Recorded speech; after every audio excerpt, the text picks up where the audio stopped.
Okay, hi, welcome everybody to November's session for VanBug.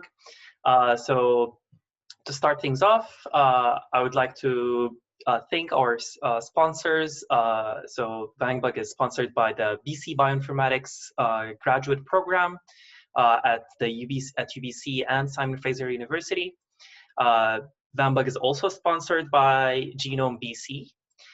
We're also sponsored by Ecoscope at UBC and by the Bioinformatics workshops, the Canadian Bioinformatics Workshop, by Accelera here, our local Vancouver company, and by Langar College. And we also would like to point out that VanBug is affiliated with ISCB and our two sister bugs are Montreal bug and Toronto bug. So check their content. They have really cool talks that they put up online as well. So with that, just pointing out our schedule for today. As usual, we are going to start the talks in a couple of minutes. And this is just the announcement here. We're going to start with the introductory student talk, which is going to be for 15 minutes. And then we're going to have our main feature talk. And after that, we are going to open up the floor. If you have comments, contributions, if you want to talk about something else for some time after that.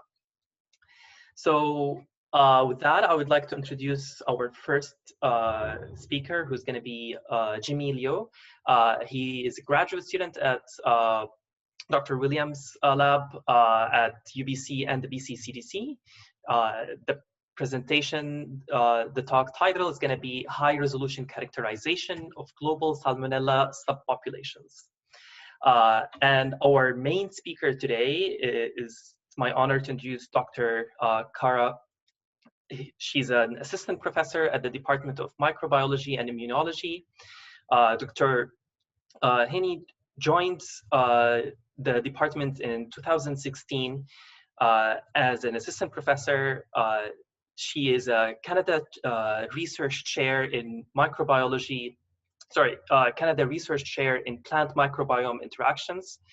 Before joining UBC as faculty, she was a postdoc fellow at Harvard Medical School. And currently, her lab uses high-throughput screening combined with genetic and comparative genomic tools to identify genetic bases of traits that are relevant or beneficial in the plant microbiome interactions.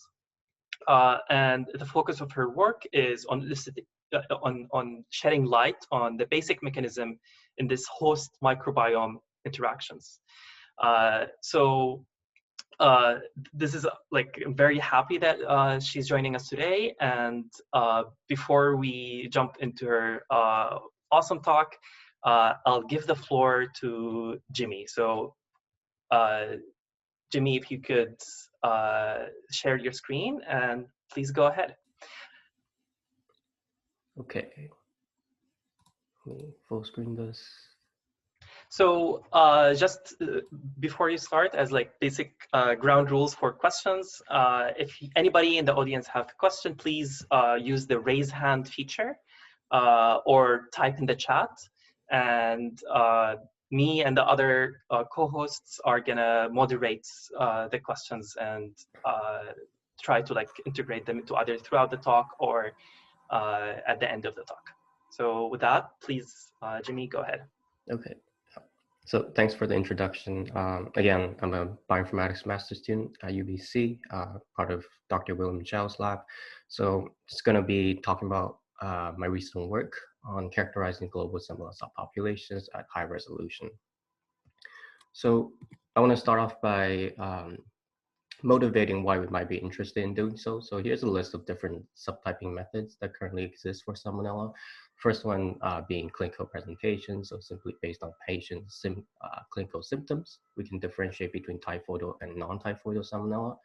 And the second method being serotyping, and that's looking at the antigenic variation on the cell surface. And so For Salmonella specifically, we're characterizing the O and H antigens, and some of the more common serotypes you might have came across would be Enteritidis, Typhimurium, or Kentucky. And lastly, we have the genotypic-based method, which is multi-locus sequence typing, or MLST, which involves the sequencing of 7 housekeeping genes, and then characterizing the alleles that are carried by these housekeeping genes, and depending on the combination of alleles, they get assigned to a particular sequence type. Now, this is certainly not an exhaustive list. You have several other popular methods, such as phage typing or pulse field gel electrophoresis. But nonetheless, all of these subtyping methods have one thing in common, which is the fact that none of them take into account of the genetic variation that exists at the whole genome level. And so as a result, all of these subtyping methods are quite limited in their subtyping resolution, because they only consider a select number of loci in the cellular genome.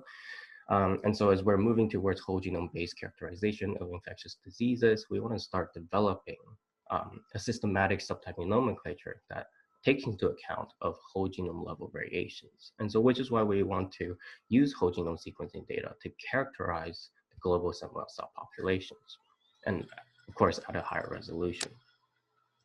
And so because we're interested in characterizing the global salmonella population, we need a data set that is representative of that. And so very conveniently, there are ongoing efforts to collect whole genome sequences for foodborne pathogens and making them available in the form of sequence repositories. And some of the notable ones include Genome Tracker, Enterobase, and PubMLST. And so far, they have collected over 200,000 salmonella whole genome sequences that represent over 400 different serovars with highly diverse geographical distribution, isolation, source, and collection dates. And so this represents a very rich data set that we can leverage to characterize our global salmonella subpopulations. So here's a very simple schematic of our data analysis workflow. So in order to characterize these subpopulations, we must first estimate the pairwise genetic distances across each genome. And one efficient way to do this is to use core genome MLST, which involves the characterization of over 3,000 loci in the salmonella genome, and then generating the core genome allelic profiles that can be compared and then clustered. Now, one problem here, though, is how do we know which threshold to use to define our single linkage clusters that will represent our salmonella subpopulations? And so one method is to first perform clustering across the range of all possible threshold values, and then determining an ideal threshold that will not only yield high resolution clusters, but also clusters that will be evolutionarily stable. And we can evaluate the cluster stability at a given threshold using a metric called neighbor adjusted Walls coefficient. Now, given the time, I won't go into too much details on how you would derive or calculate this, but the idea here is that using NAWC or neighbor adjusted Walls coefficient, we can quantify the cluster membership similarity between cluster classifications defined at 2 given thresholds. And so you can think of cluster stability as non-changing cluster memberships across a range of threshold values. And so here is the NAWC curve on the top right here. So here we can see that here I have evaluated NAWC across a range of all possible threshold values. And the curve is consisted of dips and plateaus, where the dips essentially represent significant changes in the cluster membership from one threshold to the next, while the plateaus represent essentially regions of cluster stability.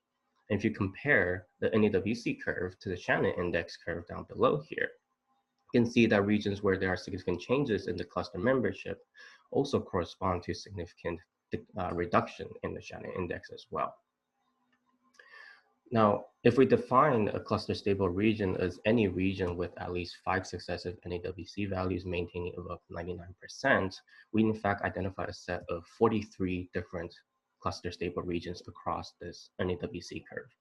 But here I just want to highlight 2 particular regions of interest. First one being the region of higher stability, which is defined at a very large threshold value of over 1,000 allelic differences. And the second one being the earliest signature of stability, which is defined at a significantly smaller threshold value of 70 allelic differences. Now, the reason why I want to highlight these 2 particular regions of interest is because they give very different subtyping resolutions, and we can visualize the differences in the form of phylogenetic trees.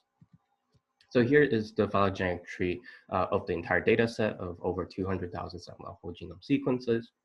And here I've labeled the tree by their serovars, or labeling the sequences by their serovars. And what we can already see is that sequences of the same serovars are clustering together on the phylogenetic tree.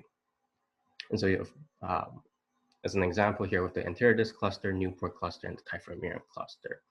And what we also noticed was that there are in fact two major Newport lineages shown on the tree here. And that's actually quite consistent with the idea that there exists polyphyletic serovars in the similar population, and that it might be epidemiologically meaningful to report these Newport isolates as two separate subtypes rather than as a single subtype. Now, coming back to visualizing the differences between the regions of interest, what we could do is instead of labeling these sequences by their serovar, we label them by the cluster codes that are assigned to each sequence at a particular threshold value. And so here I'm labeling these sequences by the cluster codes assigned to them at this very large T value of over 1,000 allelic differences, representing the most stable region. And what you'll notice that the clustering pattern here is actually very similar to the clustering pattern we saw in the previous slide when we labeled the sequences by their serovar. And so what we can see here is that all the sequences of the same serovar are being assigned to the same cluster code as well. And so what this essentially tells us is that at this very large threshold, we're achieving the same subtyping resolution as serotyping. And so that's not very useful because we want to achieve a better subtyping resolution than serotyping. And so which is why we explored a smaller threshold value of 70 allelic differences. And here we already can see that sequences of the same serovar are being partitioned into multiple different clusters. And so not too surprisingly, at this much smaller threshold value, we're achieving a better subtyping resolution than serotyping. But however, we still don't know whether this threshold value is indeed the most optimal threshold to define our somewhat subpopulation. And so which is why we wanted to introduce additional measures to compare the cluster statistics across each stable region. And so recall that we identified a set of 43 different stable regions across the entire range. And so we wanted to use these cluster statistics to help us evaluate what is the most optimal threshold to define our subpopulation. So the first one here is subtyping resolution, and the idea is quite simple here. We want to try to minimize the number of serovars in which over 90% of its isolates are grouped into a single cluster. We want to avoid clustering sequences with all the same serovar into a single cluster. And so we want to minimize this value here. Now, the second term here is the proportion of singletons or clusters with only a single sequence. So these singletons could arise because of sampling bias or due to erroneous assemblies,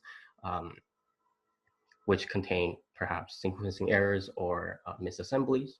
And so given that it's not clear whether these singletons do in fact represent true lineages, they're not very informative to us, and therefore we want to try and minimize the proportion of singletons as well. And lastly, here we have serovar heterogeneity, which is defined as the number of clusters that have heterogeneous serovar composition, or in other words, clusters that contain two or more serovars clustered together.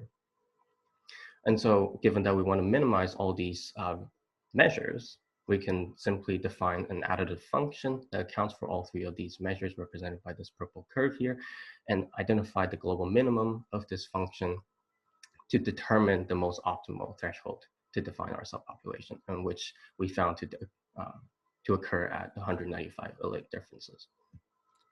Now, at one point, we also did a more in-depth cluster analysis at the earliest signature of stability, in which we found over 99% of the cluster defined at this small threshold value consisted of sequences of a single serovar. However, we found several exceptions. A very small subset of these clusters contained multiple serovars clustering together in the same cluster. And so this raises several interesting questions. First of all, what are these serovars that are clustering together? And secondly, is it surprising to observe these serovars clustering together at such a small threshold value? And so in total, we identified 23 different serovar pairs that were clustering together in the same cluster. And given that they were in the same cluster at such a small threshold, we consider them to be genetically similar. And we found several serovar pairs that were expected to be genetically similar, given by the fact that they are simply minor antigenic variants of each other. So in the list here, we can see there's the monophasic variant of typhimurium and the diphasic variant of typhimurium, as well as paratype B and its variant Java. Now we want to do a more systematic evaluation of this. And so we thought of comparing the antigenic formulas of these serovar pairs. And so the rationale here is that given that all these serovar pairs are highly similar in their genomic core genome profiles, you would expect them to share highly similar antigenic formulas as well. And so this is exactly what the heat map is trying to show here, where each column represents a different antigen and the last column represents whether they share the same serogroup or not. So what we can see here is that the green represent a perfect match while red represent a mismatch. And we can see that the majority of the serovar pairs that we have identified in our analysis tend to share, at the very least, the same serogroup, and they tend to share one or two other antigens as well. Now, the surprising cases would be the ones that have mismatches everywhere. And so one example of this would be the Seftenberg and West Hampton serovar pair, where they don't share the same serogroup, and neither do they share the H1 or the O antigen. But yet they share highly similar antigenic they share highly similar core genome profiles. And so this raises the notion that perhaps in certain situations, there are inconsistencies between antigenic differences and core genome differences. And this type of inconsistency has been documented in the literature as well, where in a recent report that was about salmonella serotyping, they mentioned that phenotype serotypes that are highly divergent by antigenic formula are actually closely related when you analyze their phylogenetic clusters. And in another report that was published back in 2010, they raised a very specific example about the serotype Seftenberg, indicating that some Seftenberg share the same MLST type with the serovar West Hampton, indicating that they're highly genetically similar, but it does not appear so if you were to compare their antigenic formula. And so this led to their conclusion that the O antigenic variation in these groups assessed by serotyping does not reflect the reality of bacterial populations. And so in summary, using NAWC and several other measures, we identified the T of 195 as a suitable cutoff to define high resolution stable salmonella subpopulations. We found that at the earliest signature stability, many of these stable clusters had highly homogeneous serovar composition. And of course, there were several exceptions. And so this led us to identify inconsistencies between antigenic and core genome differences. One example would be the polyphyletic Newport serovar, in which all the Newport isolates do not show differences at the antigenic level, but they had significant differences at the core genome level. And secondly, we found that highly divergent antigens don't necessarily translate into highly divergent core genomes either. And so we saw that with the serovar pair, Seftenberg and West Hampton.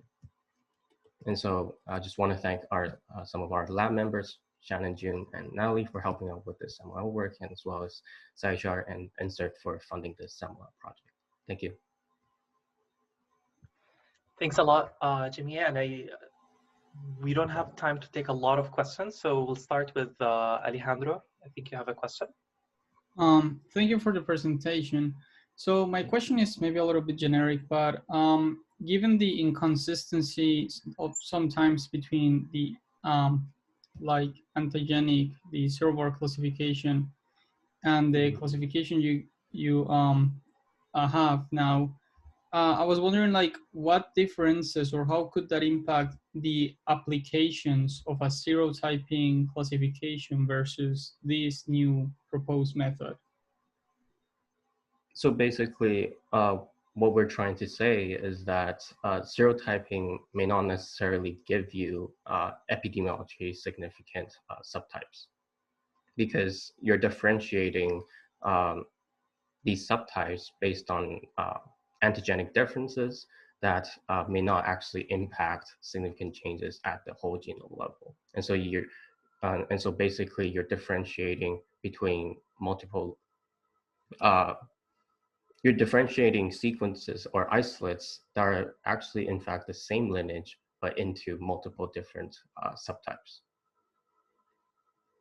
And so basically, that might not be very epidemiologically significant. And As another example, you also have these polyphyletic serovars where you're grouping multiple lineages into a single lineage. And so therefore, you're losing that subtyping resolution as well. Thanks, Jimmy. I think we'll take one last question.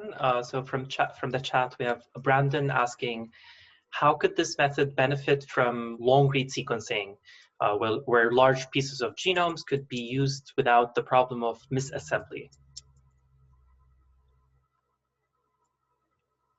Right. So I guess you still have that problem of high error rates with nanopore sequencing, even though you do better construct the overall contiguous sequences. And so potentially you still might run into the problem of identifying lots of these singleton clusters that we have identified through our analysis, where it's not clear whether these singletons do in fact reflect true lineages or not. Mm-hmm. And so, sorry. Sorry, yeah, no, go ahead. Okay, yeah, so basically, I think nanopore sequencing can help, but there's still that problem with the error rates. I would this makes me curious about something where so what you've presented here is mainly focused on single point mutations. Am I right? Differences, basically comparing two genomes by looking at specific positions, not larger. Right. Yeah, we're comparing it's a gene by gene approach. Is how we're comparing these genomes. So we're characterizing, we're comparing 3,000 different genes in the sum of genomes, and then determining the genetic distances between these genomes. Oh, I see. Makes sense. Mm-hmm. Okay. Well, thanks a lot, Jimmy. That was a great presentation. So with that, I think we should move on to our main speaker. So Dr. Cara, if you can take over sharing the screen.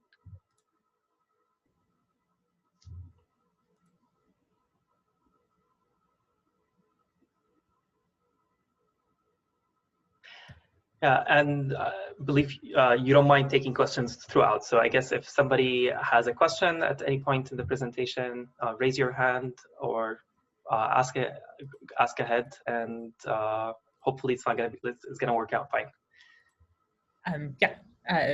Thanks, Farah and VanBug for the invitation. I'm really excited to talk to you, and thanks to Jimmy for that great introduction on natural variation in bacteria, which is going to be a central theme of my talk as well. And as Farah just said, it's very disorienting as a speaker to speak to a screen with empty boxes, and so if you have questions, please interrupt. It makes it much more engaging for the speaker to have questions as I go. So that would be great. As Bara mentioned, I'm an assistant professor at UBC in the Department of Microbiology and Immunology. And our lab is primarily a wet lab. So we mostly focus on molecular biology approaches to understanding plant microbiome interactions. Through that process, we've revealed sort of the necessity of using omics and bioinformatics approaches to understand these questions. And so I'm going to try to give you sort of the big picture of our work, but then integrate the need for new tools and then how we've gone about developing those. And then our lab has a GitHub page that includes code and details for the tools that I'm going to talk about and pipelines in the lab. And so I'll refer you to that. I really value good documentation, and so hopefully that's there in the hopes of making bioinformatics more accessible to everyone. So our lab studies plants, and plants, like animals, have communities of microbes that associate with the majority of their surfaces. And so flowers, leaves, fruits, roots, they're all coated in complex communities of microbes. And these bacteria and fungi provide diverse benefits to their hosts, including things like helping with nutrient uptake, disease and pest resistance, and they can even help plants adapt to climate change. And so why should you care about the plant microbiome? First, you're a person and you depend on food for life. With climate change, we're experiencing decreased yields across the globe. So this is a plot of yield changes by 2050 in agricultural lands, and particularly in the Southern Hemisphere, where we're having decreased rainfall and increased temperature. Predictions are that yields will decrease of crops by up to 50%. This is less of an issue here in Canada, where warming actually will potentially help productivity, but on a global scale, this is really a problem. At the same time, the world population is projected to grow to more than 9 billion people, and at present day, malnutrition is the cause of death for more than 3 million children under the age of 5 worldwide, and 1 in 8 people are undernourished.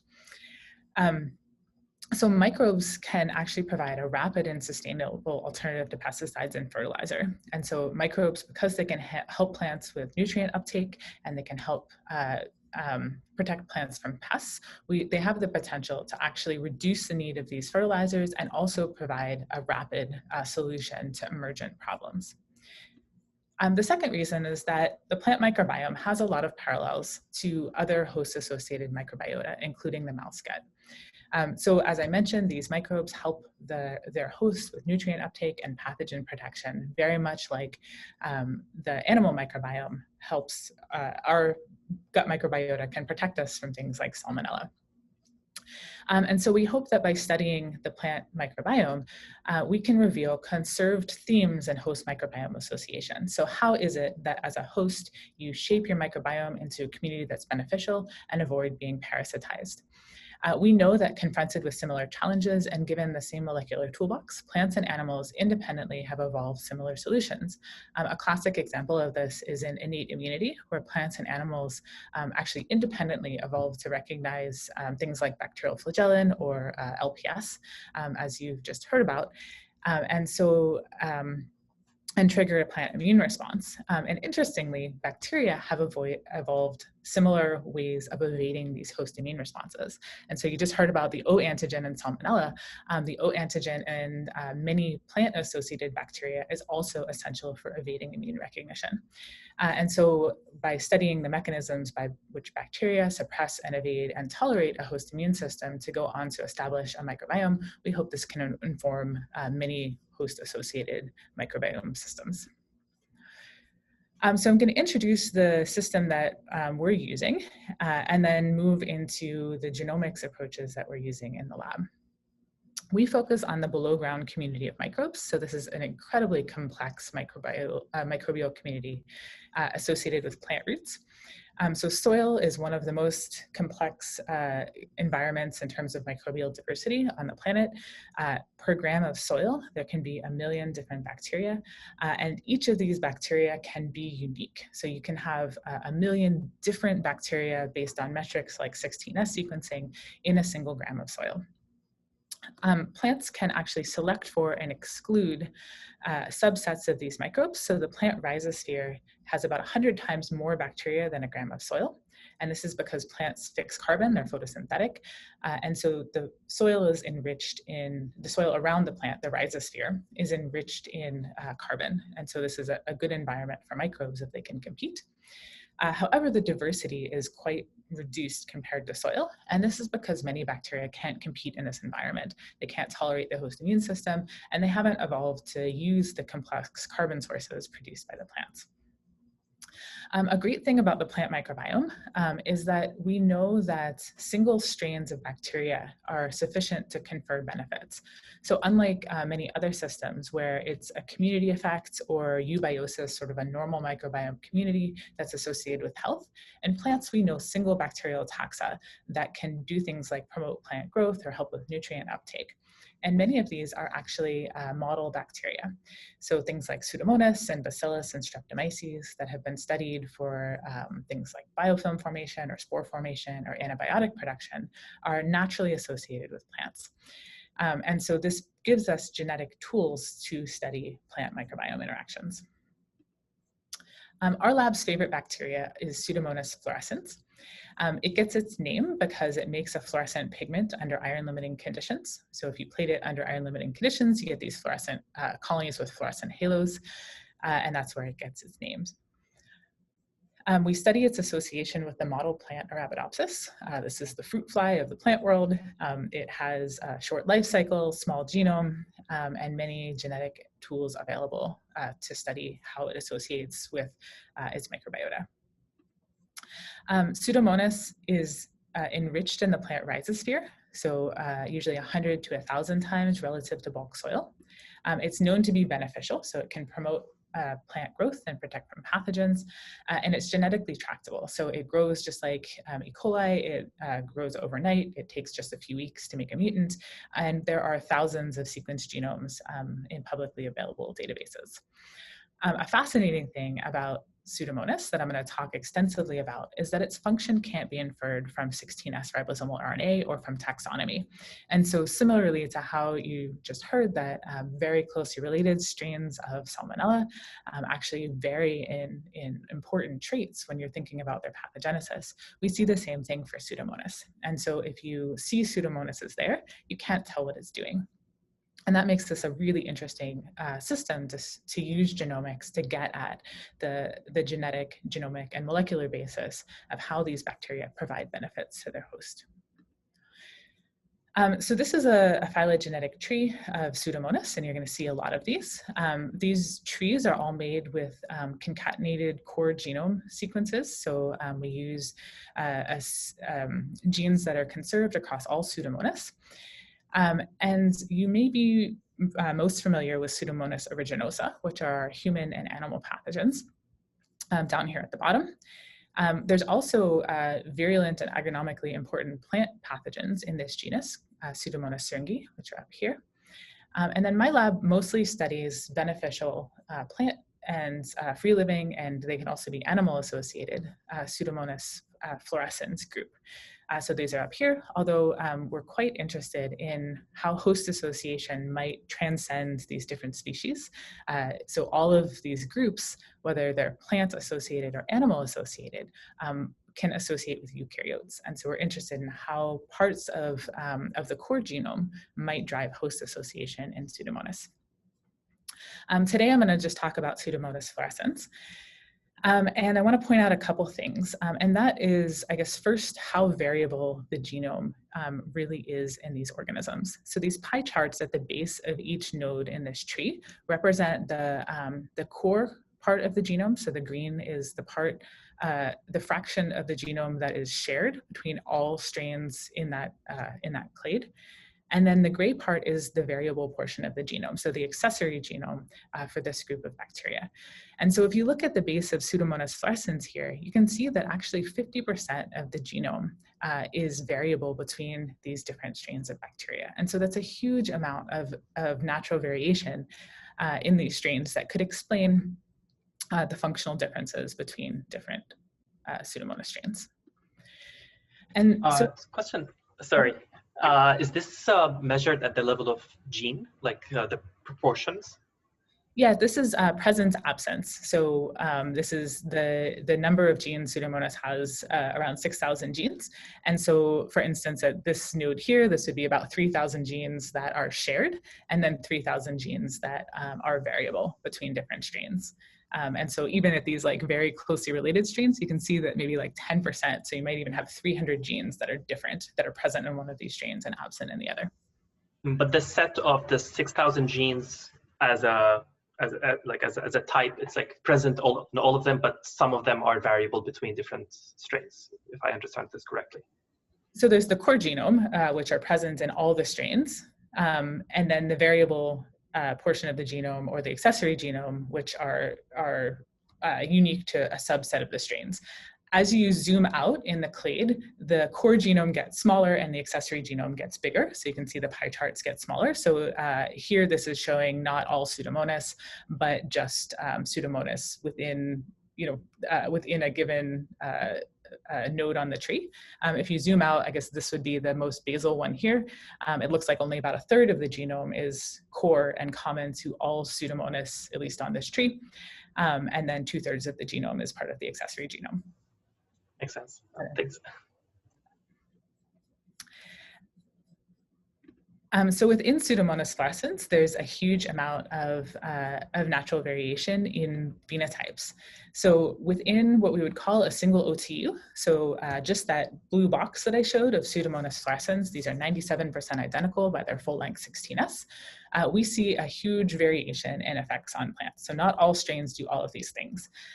So some strains can make plants more resistant to herbivores like caterpillars or bacterial pathogens. Some strains can make antibiotics that kill bacteria or fungi. Some strains can promote plant growth and help with plant nutrition. Others can do things like promote drought tolerance. They can alter plant physiology or root architecture. And we even find some pathogens in this very closely related group. And so we really wanted to get at the genetic basis. So how is it that, that any given strain can do all of these different, or some of these different things? So how is it that one strain can promote drought tolerance while another strain promotes nutrition? And using traditional genetic approaches, these are actually quite difficult to answer. And so traditional forward genetics, we would mutagenize your bacterial strain and then put it on a plant and then see, is the plant bigger if you want to test for growth promotion or more insect resistant or more drought tolerant. And you do this mutant by mutant and screen thousands or tens of thousands of bacterial mutants until you find ones that lose the growth promotion or drought tolerance phenotypes. However, these are not life-death phenotypes. Some of them are quite subtle. So a plant is 20% bigger or a little bit more drought tolerant. And so you need a lot of individuals to tell if the bacterium has lost the trait. And so this is actually sufficiently slow and cumbersome that the field really hasn't used these approaches. Although the observation that Pseudomonas has promoted growth has been around for probably 50 years or so now. So we instead wondered if we could make use of that natural variation in bacteria to use comparative genomics to try to find the genetic basis of some of these traits. And so as I mentioned, two Pseudomonas fluorescens strains may only share 50 to 90% of their genetic content. And so if you pick any two random Pseudomonas fluorescens strains, they might vary by a few hundred to a few thousand genes. And so you could look for genes that are unique to strain A that promotes growth or drought tolerance and that are absent in strain B as a way to find the genetic basis of this trait.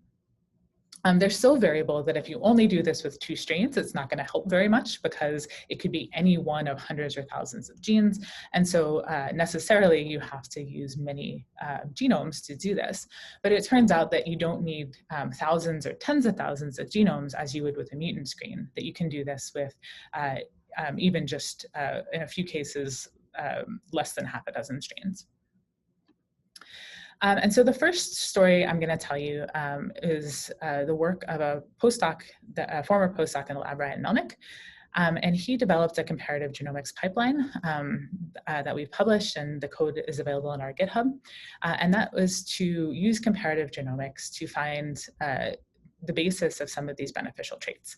Ryan's a bioinformatician and is now working at a plant microbiome startup company called Pivot Bio.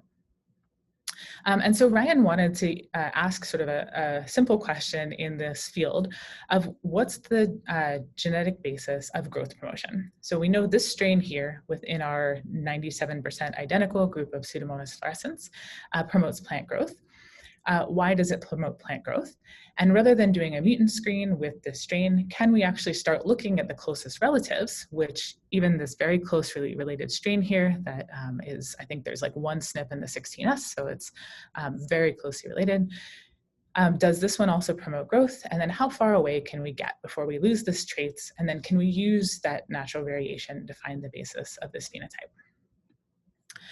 And so when Ryan started doing this, he actually found something that's really surprised us, was that you don't have to get very far away before you lose growth promotion ability. And so there's a question in the chat, so maybe I'll do that before I keep going. So what extent can you control the microbiome outside of Pseudomonas fluorescens strains in your samples? Does the plant immune system take care of that for you? That's a great question. So we have two different setups in the lab. One is a gnotobiotic system. So here, the images that I'm showing are plants grown under germ-free conditions. The great thing about plants is that to generate germ-free plants, you just sterilize them with like dry seeds with bleach, and then you can actually kill all the microbiota.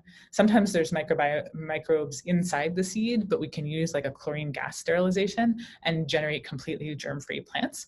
And then we just grow them on sort of tissue culture media. We also use either greenhouse or natural soil setups where we can grow plants under controlled conditions in the greenhouse where the microbes are relatively uniform because we're using the same batch of potting soil or the same batch of natural soil. And so we can control it that way. And then there's also synthetic community approaches in our field where we can take a known set of microbes and then add them, and then we could add or leave out Pseudomonas fluorescens. Most of the studies I'm going to talk about today are just plus and minus Pseudomonas fluorescens, either in the background of soil or in these germ-free conditions. So in these gnotobiotic conditions, we found something quite surprising. Whereas these 3 strains promoted growth, and by promoted growth here, I just mean changes in root architecture. You can see the roots are sort of more robust looking. This one strain, N2C3, completely kills plants. And so here's death quantified. N2C3 doesn't promote growth. It kills plants. And then these 3 strains actually don't significantly promote growth in these nutrient-rich conditions, but they definitely don't kill plants. It turns out that N2C3 doesn't just kill our model plant Arabidopsis, it kills rice and tomatoes and a number of other plants that we've tested. And so it seems like this Pseudomonas fluorescens, which should be a commensal, is a broad host range pathogen. And so we wondered why, what's the genetic basis of this virulence in Pseudomonas N2C3? And for this, Ryan developed a comparative genomics platform. And I'll talk more about this in detail, but the idea is that the genes that are required for pathogenesis should be unique to the pathogenic strains.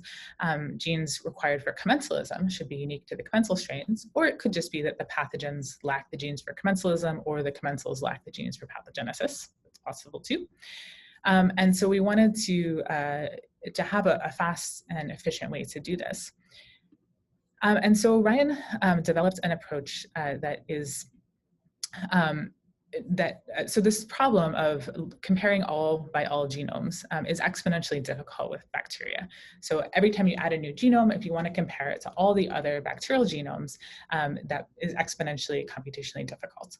And so Ryan develops an approach that creates a single pan-genome of Pseudomonas and then allows you to compare all the genomes just to that single pan-genome. And then that turns what is otherwise a computationally exponentially difficult problem into a linear one. And so the way this tool works is that you take your bacterial genomes from your favorite database, and this can work with Pseudomonas as well as any other well-sampled taxa of bacteria. And then you curate that to generate your training data set. And this includes just your high quality genomes. And so these should be complete circular genomes that are, have undergone some sort of quality control. And then within just that high quality genome set, you do all by all comparisons. And so this is that computationally difficult problem where you're doing every gene by every gene. And then that gets transformed into homology scores. So then you have a score where things that are very similar have a high homology score. And then those homology scores, from that, we want to identify ortholog groups. So which genes, when you do all by all comparisons, are most similar across all strains. And then that is a single orthology group in our pan-genome. And so that's determined with some clustering algorithms that cluster things based on similarity scores. And then that gives us our gene families in our pan-genome. And then there's an approach that takes each orthology group and generates a consensus sequence. And so that's the consensus sequence for that orthology group in Pseudomonas. And then once you have your consensus groups, you can propagate that to the rest of your genomes. And then it also has the potential to fill in the genes that were absent in your initial training data set. Okay, so that's a sort of quick overview of that approach, and there's more details in the supplement of our paper. Ryan wrote quite an extensive description of the tool, and also on our GitHub page, and also Ryan's GitHub page. So we use this tool to look for genes that were unique to either our pathogens or our commensals. And it turns out that In N2C3, there was a large pathogenicity island that was unique to this strain and absent in all the other strains. So you can see it's in the same location, or you can see that the region flanking this island is conserved across strains. And then it looks like there's an insertion. This pathogenicity island is actually found in pathogenic Pseudomonas syringae, so our plant pathogens, and it's been shown to be involved in virulence of Pseudomonas syringae on many different hosts. This is bean and cherry. And so this is a broad host range pathogenesis mechanism that looks like it was transferred from a plant pathogen to a commensal. And then we can, because we have genetic tools, we can delete this island encoding these toxins, syringomycin, syringopeptin, named from the pathogen Pseudomonas syringae. And if you delete either, the pathogenesis goes away. And so these are necessary for pathogenesis in N2C3.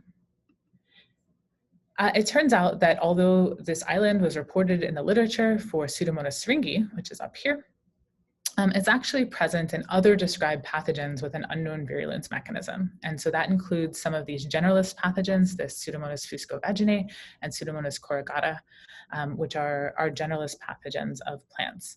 And interestingly, these corrugata strains are within what we would call the Pseudomonas fluorescens clade down here. And so it seems like this has been described in the literature for opportunistic or generalist pathogens in Pseudomonas in agricultural systems. So we wondered, zooming in on just the Brassica CRM clade. So this is now just strains that are 99% identical in the bracket here. So these are, very closely related. They would be likely binned as a single ASV if you were doing microbiome sequencing. It looks like this island has been gained and lost multiple times. And so each red box is the presence of a gene in the island. And you can see this clade up here acquired the island and then seems like it mostly retained it. But this lower part of the tree, it looks like there have to be multiple gain and loss events, right? So if an ancestor here gained the island, there have to be multiple losses to explain this pattern here. And so it's not just a simple single horizontal gene transfer event that can explain this, but rather multiple gain and loss events. Yeah, so a great question. Can pathogenic islands move to other subpopulations of Pseudomonas that were previously beneficial? That's my next question on my next slide. So I will answer that momentarily. Actually, before I get to that, we wondered if this is predictive of pathogenesis. So is the presence of this island always result in the pathogen? And so we got our hands on a bunch of different strains with genome sequences, and the ones in red here have the pathogenesis islands, and you can see that it's quite predictive of pathogenesis. And so it seems that acquiring this island allows a commensal, or what we would predict to be a commensal, to be a pathogen. So we actually wondered the question that was just asked in the chat, is this a case where we've had a horizontal gene transfer of a pathogenesis island to a commensal and that's turned it into a pathogen? Or are there other genomic changes that are associated with lifestyle in bacteria? And so we looked for other genes that correlated or were anti-correlated with the presence of this island. And for this, we used TREWAS, which is a genome-wide association approach. And TREWAS is really nice because it helps you uncouple any phylogenetic signature from the presence-absence data, right? Because things that are more closely related should still have, be more likely to have the same genes. And we found something quite surprising, and that is that the presence of this pathogenicity island here in red was very strongly correlated with two other putative pathogenicity islands. And even more surprisingly, is nearly perfectly anti-correlated with a type 3 secretion system and DAPG. And DAPG is a well-studied antifungal molecule made by beneficial plant-associated strains. And so this was really surprising. Type 3 secretion is most often thought of in the context of pathogenesis, but here we have our commensal strains that have the type 3 secretion system and then have lost this pathogenicity island and vice versa. And so it seems that not only are we having a horizontal transfer of a pathogenicity island, but that seems to also be associated with acquisition of several other islands and loss of several other islands. If you're interested in how this might work, I'm not going to go into all of the details today. We think it's homologous recombination and then possible quorum sensing between strains that have the pathogenicity island that could be driving this gain and loss between closely related strains, but that's all detailed in the paper that we described. Sorry, so all the rows here are 99% identical OTUs? So the strains are listed here on the right, and then each different cluster at the top here are different genomic islands. So this is our toxin island and our pathogenicity island and the type 3 secretion. And so like here is, let's see if I can, here's one of the first beneficial strain we started with, WCS365. It has DAPG, it has type 3 secretion, but it lacks these 3 pathogenicity islands. Right, and then its 16S full-length sequence is 99% identical to all those other ones, even the ones that have the pathogenicity islands. That's right. So this tree is made based on core genome, and then the 16S for this entire clade is 99% identical or even higher.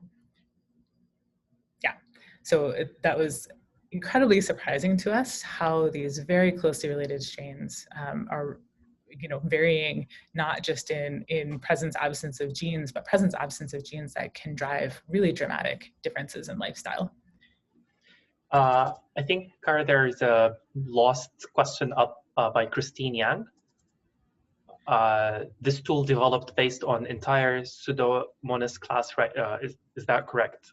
Could it also be used with focusing on a single species, like P fluorescence only? Would there be drawbacks as in single strains as they may be less gene presence absence differences? Yeah, so I mean, it's possible.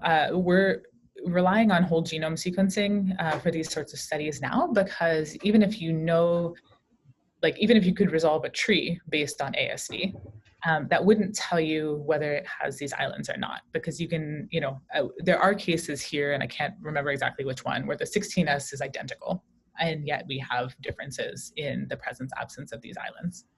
And so the 16S, or even phylogeny, right? So even if you know the full core genome sequence, it doesn't tell you the presence absence of these functional genes in Pseudomonas. I see.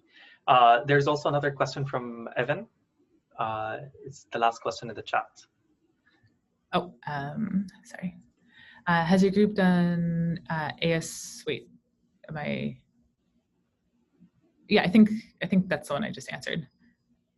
Oh, okay, great. Well, then maybe I confused this with like a question before Faiz's question, which was by Christine Yang.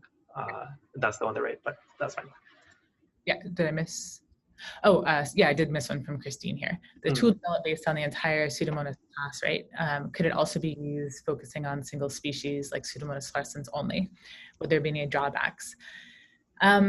Yeah, so we made the initial database using representative strains from the genus Pseudomonas, but our database was overrepresented in fluorescens strains because that was what we were interested in. That initial training data set, it's really important to have a lot of representatives of the strains that you eventually want to analyze, because there's just so much variation that if you don't have those in there, you might really lose some of the genes that you're interested in. And so if somebody wants to use this for fluorescens, I think our database would be good. If they want to use it for Pseudomonas aeruginosa, I would actually suggest rebuilding the database with more aeruginosa strains. And then making sure that there's a few, I think having some fluorescens sprinkled in there can help, right? I think actually having Pseudomonas syringae in our database helped ensure we had these pathogenicity islands present, although they might be common enough that we wouldn't have missed them. We haven't really tried scaling it, so building it with just aeruginosa and then not fluorescens, or actually zooming out to a broader group of proteobacteria. I think with the genus level, it provides sort of a manageable number of 20,000 orthology groups. If you end up with hundreds of thousands, it might start becoming more difficult.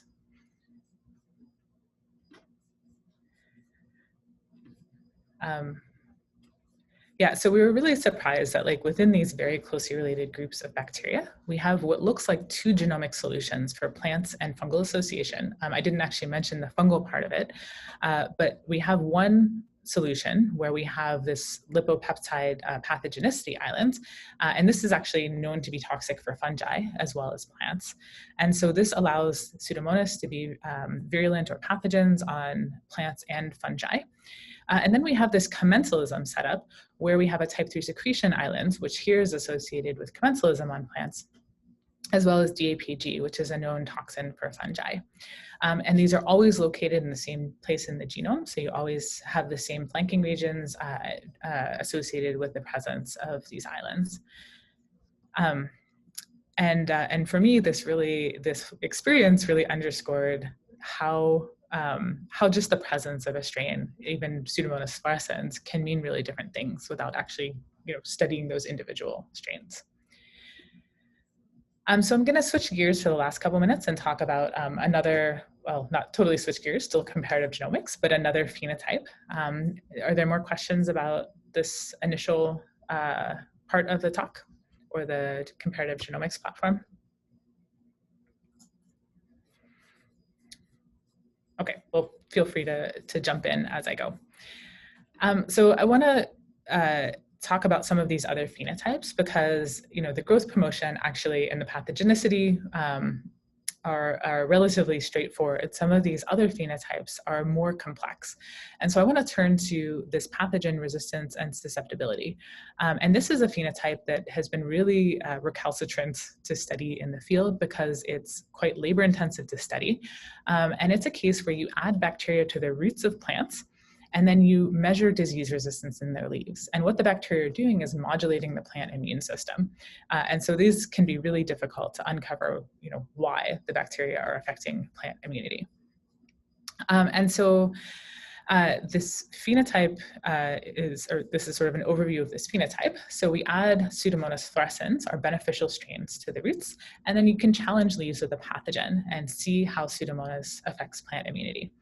And so our pathogen here is actually a Pseudomonas syringae, so one of those pathogens within the Pseudomonas clade. And then this is bacterial load per centimeter squared of leaf.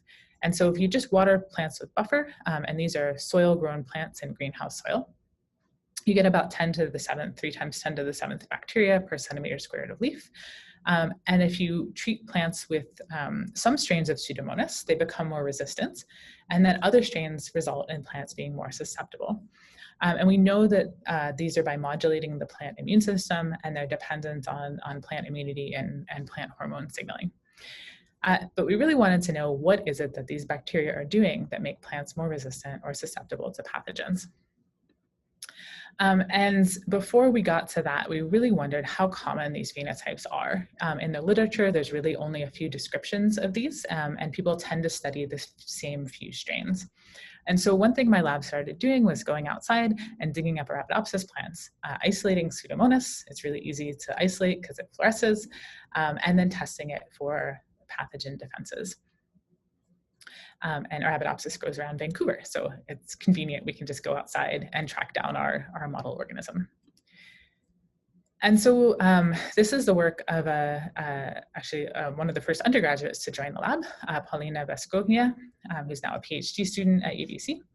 And Paulina found that there's actually quite a bit of natural variation in Pseudomonas strains.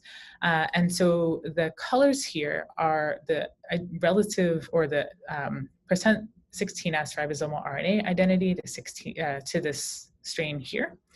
And so blue ones are more closely related, yellow are more distantly related. And we found that some strains can promote susceptibility, and then occasionally we found strains that can promote resistance. It seems that the strains that are more closely related to CH267 are more likely to promote susceptibility, and then the only one we found that promotes resistance is actually distantly related and turns out is quite closely related to this strain. And so it seems like there might be a phylogenetic signature to this phenotype, but we wanted to explore that more. And these are natural isolates, so they were not genome sequenced when we got them. And the sort of necessity of sequencing these and many other isolates has driven an interest in genome sequencing in my lab in Pseudomonas and providing or developing low-cost methods. And so I'm going to talk briefly about how we go about sequencing bacterial genomes and some new methods that we're developing now. So for bacterial genome sequencing, there's two general approaches that are used. There's either a sole Illumina read approach where people take long reads of Illumina, so using a MiSeq and you get 600 base pair reads, and then scaffold those to assemble them. And when you do that, you usually get a bunch of long contigs, 50 contigs or so. To try to actually make a single circular genome, people make use of long reads like PacBio or MinION to have long reads. And then the general approach is to take your contigs, your Illumina assembled contigs, and then use those long contigs to correct a PacBio assembled long read. So as was already mentioned, PacBio is really error prone. And so if you assemble it just based on PacBio, you're going to have a huge number of errors in your genome. And so the Illumina can really help correct that so that you get a high quality circular genome. The approach that mostly we've used in the lab so far has not been these nice circular genomes, but rather focused on generating draft genomes with long Illumina reads. And so we end up with 50 to 100 contigs in our bacterial genome.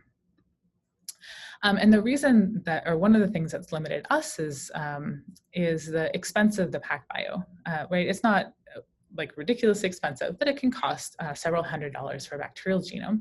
And when you combine this with this Illumina reads with your long read coverage, this can actually run you $750 per bacterial genome, which if you just want a couple for your favorite model strain isn't so bad, but if you want to do this with hundreds or thousands of strains, this becomes prohibitive in cost.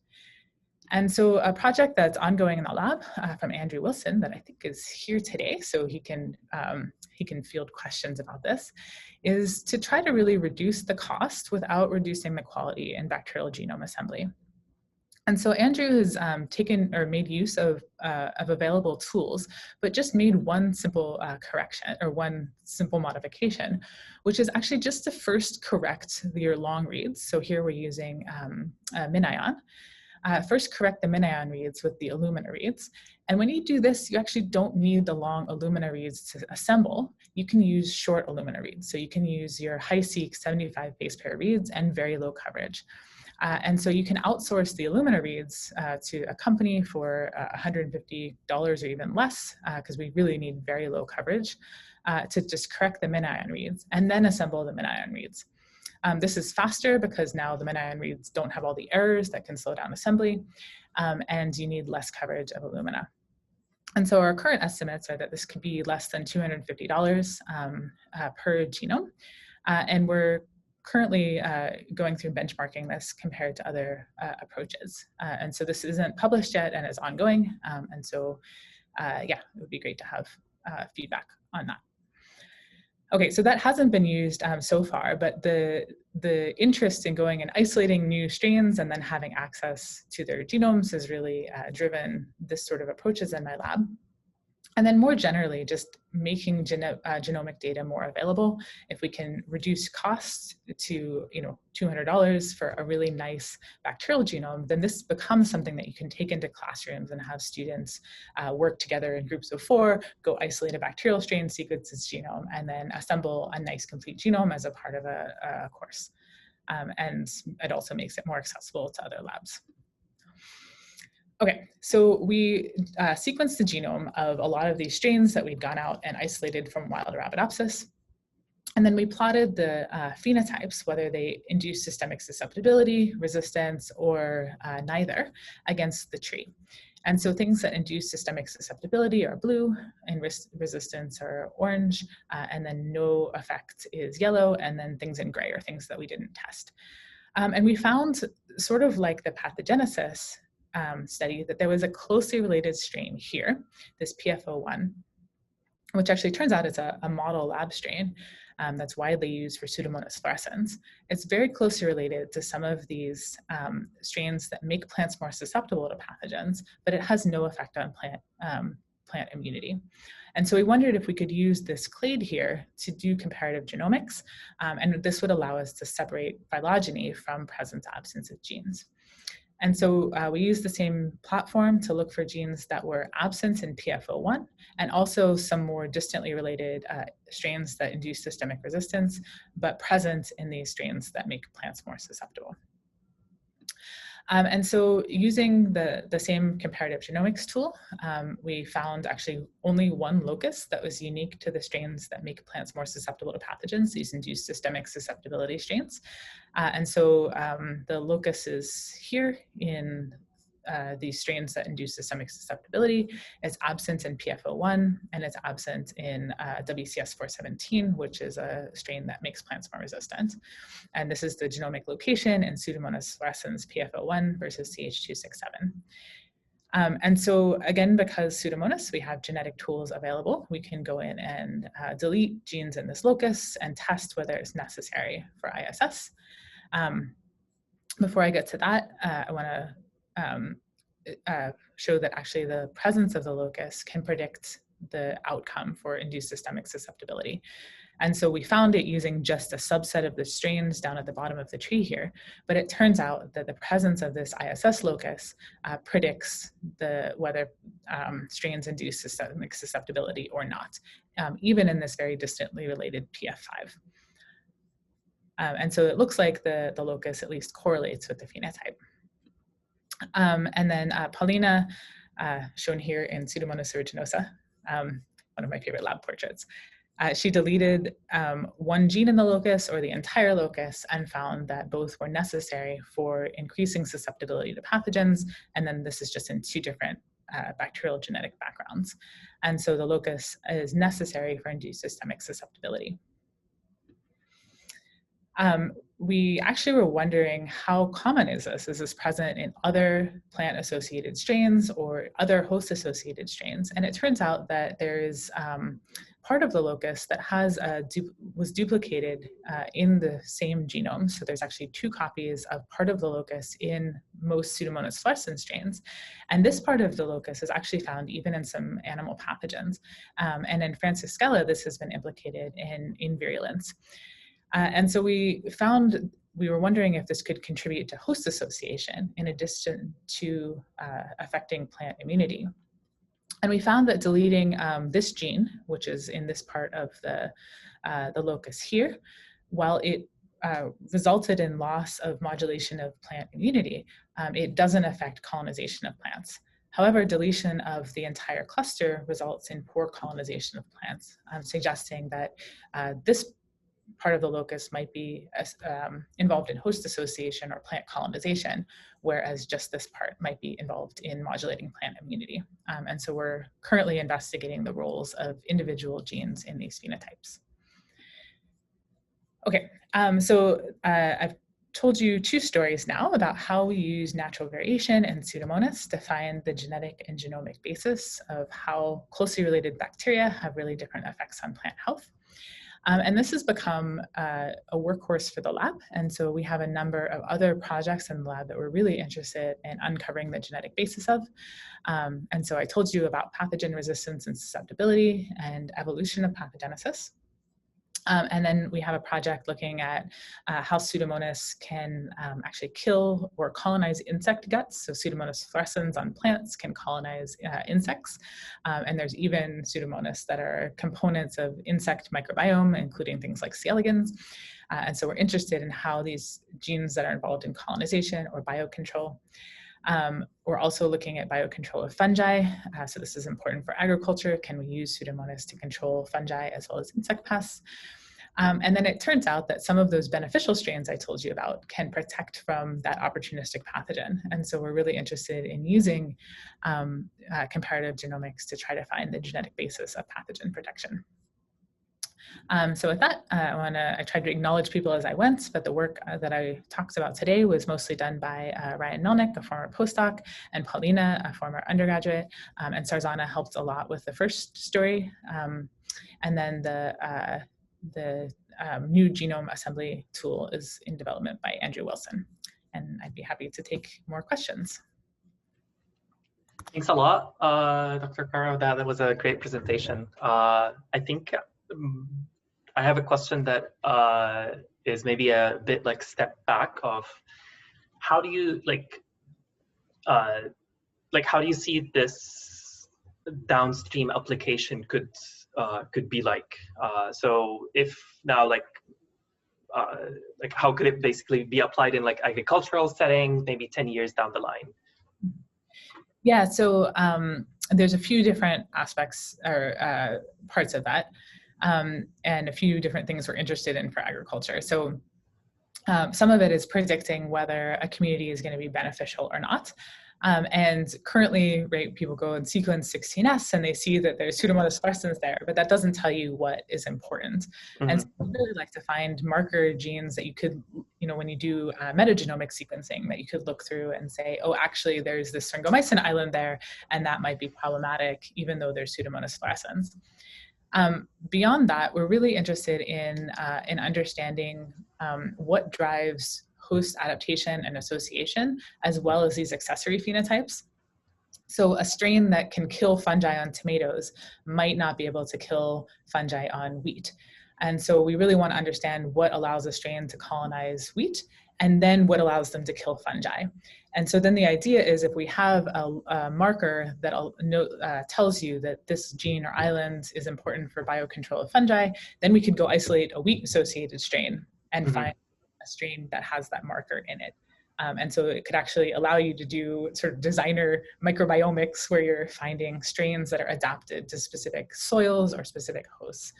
And it's amazing how people haven't, people think about plant cultivars. You wouldn't try to grow a palm tree in Vancouver, or a cactus in Vancouver is even a better example. People haven't really thought about or addressed this with microbiome engineering.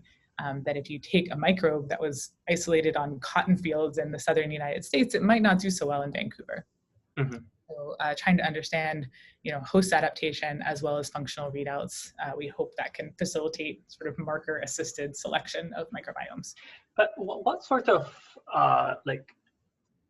interventions could you once you've learned something about the interactions, about the basic science of this, what sorts of intervention could you go ahead and say, oh, does this mean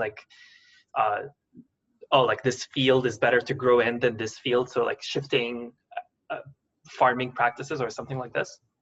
Yeah, so I guess an example is there's a emergent pathogen of blueberry in Vancouver that's caused by a Pseudomonas syringae strain. And it may be that, it's an emergent pathogen and was recently introduced, but it seems like these strains have been there for a long time, and they're just now starting to cause disease. And so we're wondering if we could actually outcompete them with a beneficial microbe. Then we could control the pathogen, not by killing the pathogen, but rather just excluding the pathogen. And so we're trying to understand if factors that would help beneficial microbes outcompete, like N2C3, might actually also help on blueberries controlling the Pseudomonas syringae pathogen. And so we're trying both scales, or we're trying just to isolate things from blueberry that might help protect blueberry, but then also trying to move our molecular data from the lab to the field scale. Sounds awesome. I think there's a question in the chat by Kurt. Yeah, so the question is there any insight into the ecology of different strains on plants? Are there controlling environments or biological factors that control pathogenic strains versus commensal or mutualistic? If some of these strains are so closely related, is it a bit of a lottery for which individuals plants get inoculated with? That's a great question. So I'm still really fascinated with this. So does the plant have any say? And so we've tried mixing different strains together, beneficial and pathogenic, to see which wins. And it can be quite context dependent. But amazingly, if you mix N2C3, that pathogen, with closely related commensals, the ones with the type 3 secretion system, the commensal wins. And it turns out that the pathogen, the plant can detect it. So the plant can elicit an immune response on the plant. And so we don't really understand now, in the context of the microbiome, how a plant might sense a bad member of the microbiome and then elicit a localized immune response. But we think that might be happening in this context. And actually a postdoc in the lab is talking in the MSL seminar series at 3 o'clock today about that project. Yeah, so in some cases it may just be the luck of the draw, but in others there may be ways that the plant can tell. Fiona, I think you have a question. You can unmute yourself and ask it. Yeah, thank you. First, it's a real pleasure to hear this. My first Pseudomonas I worked with was plant growth promoting bugs as an undergrad with Bernie Glick at University of Waterloo. So it's really fun. I'm just wondering about the sort of whole concept. I love what you're doing and this idea of identifying these genes that, might be involved in plant, protecting plants in these Pseudomonas species. I guess of fluorescence, etc. I'm just wondering, have you tried, sort of seeing if those kind of I guess, do you want to branch out eventually and sort of see, okay, you see these genes, do they occur elsewhere in microbiome data sets? The idea of, can we find genes that would be involved in some sort of protective mechanism similar to we know with pathogens, looking at pathogen-associated genes, we've done some analyses showing that they tend to be certain types of genes, toxins, type 3 secretion systems. And so, it'd be really nice to see if you could find some common themes and then be able to identify other microbes that we just haven't really characterized that might be involved in plant growth promotion. I'm just wondering how feasible you think that is, or really, I guess we just don't have enough data at all to do much in this area. Yeah, that's a great question. And it's something that I definitely think a lot about. I guess the focus currently, or the thinking currently, is that if you look at Pseudomonas, they're broadly host associated. And so something about that core genome might predispose Pseudomonas to being host associated. And you see this with other proteobacteria. So within like the alpha-2 proteobacteria, there's Brucella, which is an animal pathogen, and Cynorhizobium, which is a nitrogen-fixing bacterium on plants, and Agrobacterium, which is a pathogen on plants.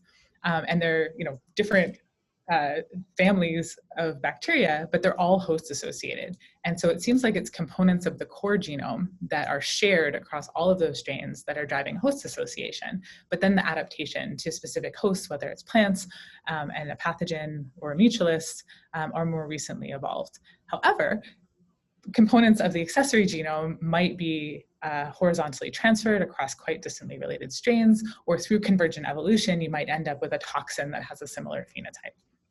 And so we haven't started actually looking in, components of the accessory genome that might be either convergently acquired across really diverse strains or through convergent evolution evolve independently to have the same function. So we're mostly focused on accessory genome with closely related strains or core genome across like a broader scale.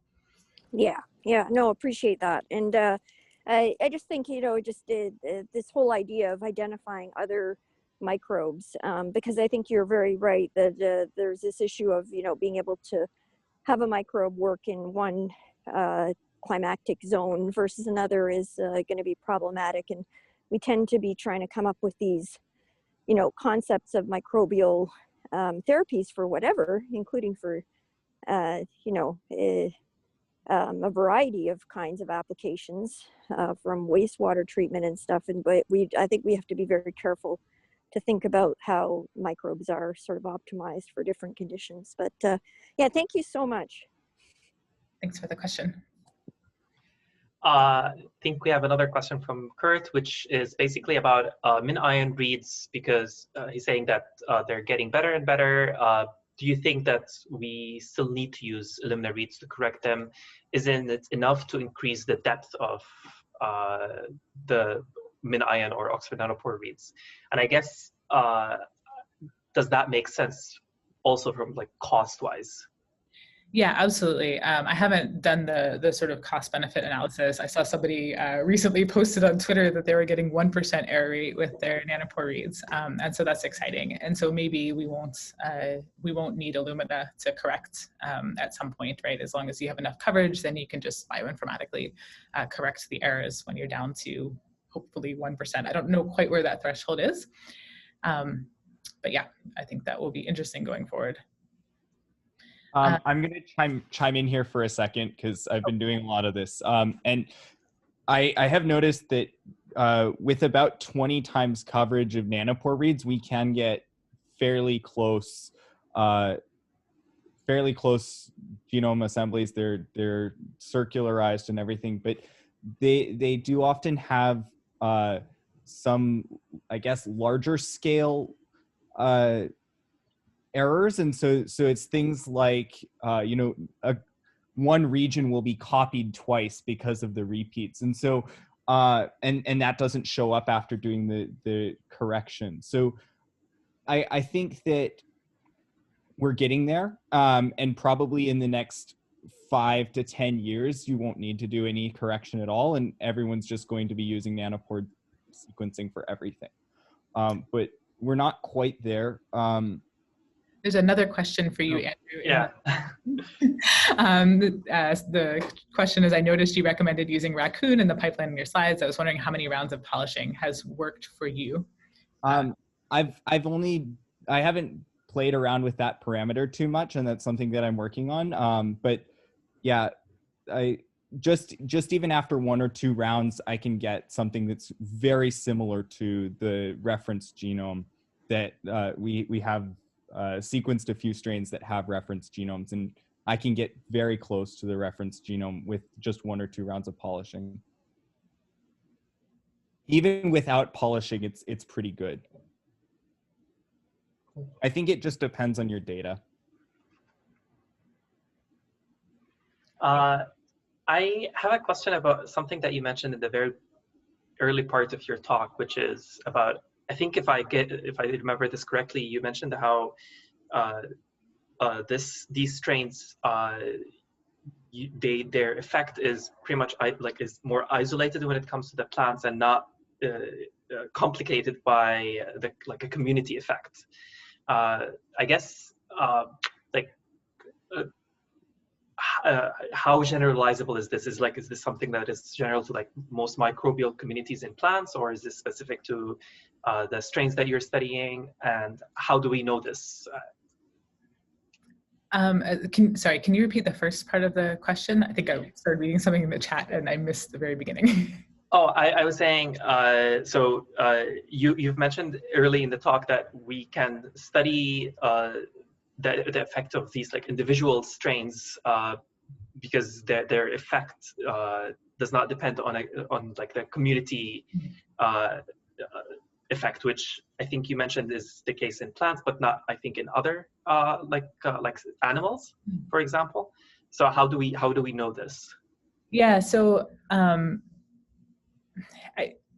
okay. So in animals, I think because it's harder to generate germ-free individuals, we know more about what the community does rather than what each individual does. In plants, it's so easy to generate germ-free plants that I would say we actually know more about the germ-free plant immune system than we know about the soil-grown immune system, just because everybody grows plants on plates and then does RNA-seq with their sterile plants, which I think is becoming a problem.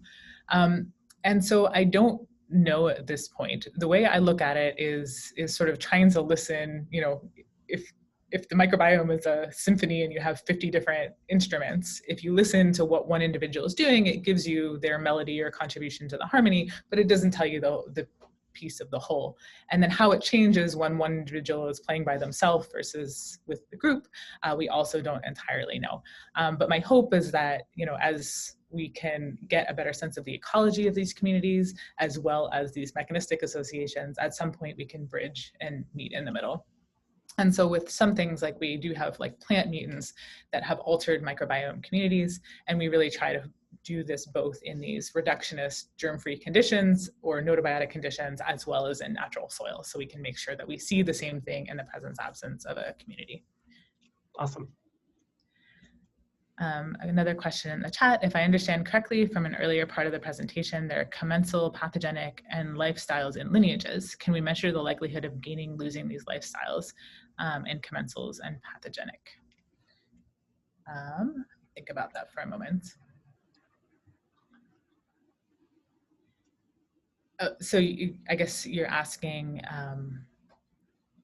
over time or over evolutionary time, what's the probability of gaining and losing lifestyles within Pseudomonas fluorescens? not totally sure, and I'm not quite sure. Yeah, I mean, I think we could measure that. Certainly, if we look at gain and loss of these over evolutionary time, we can certainly measure probabilities. And I'm not sure if there's enough events, right? Because while there are multiple gain and loss events, you know, there's not, at least within the thousands of genomes that we have, there's probably a few dozen of them. There's not hundreds or thousands of them. So it does seem like a relatively rare event. It's just more common than I would have thought. But I think it's really interesting, and I'm also fascinated with whether we could ever see this in real time, if we could mix a commensal and pathogen together. Could we drive loss or gain of islands? But nobody wants to do that because it's a really high-risk project. That sort of answer your question? Okay. Okay, so I guess let's wait just to see if there are any leftover questions, but I really want to thank you for the awesome presentation, and also I want to thank Jimmy for the student talk earlier. And really, I'm glad that this online format has been at least working since April, and I think that will be a wrap for today. So thanks a lot for everybody for attending, and thank you, Dr. Cara, and thanks, Jimmy, for your presentations, and see you all hopefully next month. So have a good day, everybody.